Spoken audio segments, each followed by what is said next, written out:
কি teachers data কীভাবে কাটালাম চলো বলি।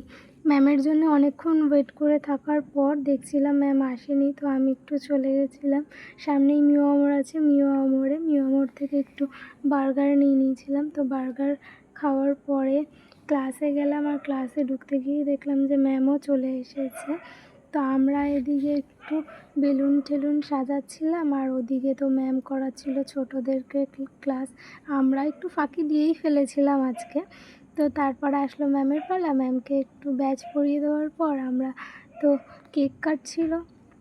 তো কেক কাটার পর ম্যামের সাথে কিছু ছবি তুলে নিলাম।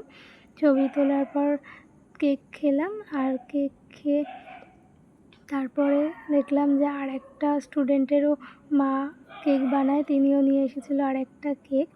তো এইবার আসলো ম্যামের গিফট খোলার পালা। তো ছোটো ছোটো বাচ্চারা গিফট দিয়েছিলো, সেটাই খুলছিল। তারপরে দিয়ে দিলাম আমি আমার ছোট্ট গিফটটা।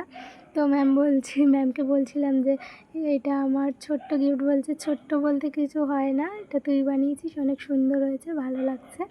তো আমারও শুনে একটু ভালো লাগলো যে ম্যামেরও পছন্দ হয়েছে। তারপরে আবার চলে গেলাম একটু কেকের দোকানে, যেখান থেকে দিদির জন্য একটু কেক নিয়ে আসলাম।